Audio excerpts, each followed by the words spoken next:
This past October, Geo Media made headlines for all the wrong reasons. This NYC based media company, they ordered their staff to come back physically into the office. You can imagine it didn't go well. In fact, 80 employees signed and sent a letter back to the company expressing their concerns. The company sent a letter back to those employees insisting that productivity has been low, and in order to improve the company performance, employees need to be back in the office. Then the day arrived when employees were supposed to be back in the office, and apparently a significant number of employees opted out to go in, creating a standoff. Now, there's so many things we could talk about in this story, especially when it comes to poor leadership. We could talk about the fact that the leadership team is assuming productivity is low because of working remotely, which most of the research I'm seeing doesn't back that up. Productivity could be low because their management team isn't very good. It could be low because their culture or their employee experience is very low as well. But what I want to talk about today real quick is buy-in. Clearly, this leadership team, if we can even call them a leadership team because they have no influence whatsoever, did not have a pulse on the employees' reaction. They didn't get buy-in before rolling out this new policy. Whether you're a leader professionally or personally, buy-in is so important when we're sharing something new we're going to do or even changing an existing process. So let me share with you a few tips to help us increase our influence and get that buy-in. Number one, ask questions. What Geo Media's managers should have been doing is that in their one-on-ones, individual employees, asking them, we're thinking about coming back into the office or having employees come back into the office. What are your thoughts on it? What concerns do you have? So that we can have a pulse, we can gather that information. Number two, you actually listen to them. I'm not saying that every opinion, every concern is valid, but what I am saying is that you show your employees, the people that you're talking to, that you value and respect them enough to listen to their opinions and their concerns.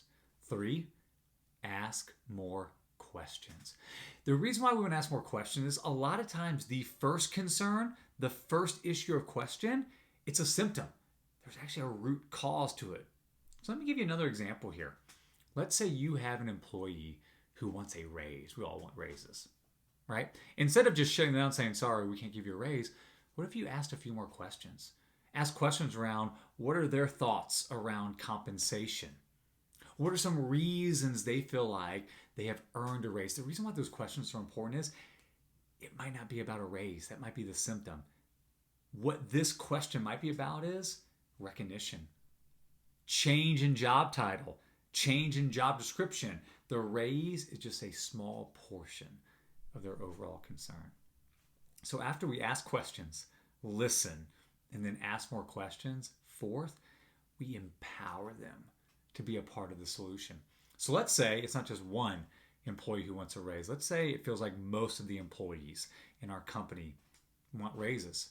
Let's gather a few employees, some representatives from each department. Let's bring them into a room together. And then the leadership team, they practice transparent communication. Look, we understand that people are wanting raises. Here's our budget. Our revenue is down. So then let's brainstorm together and talk about solutions, allowing the employees to be a part of that experience and that process.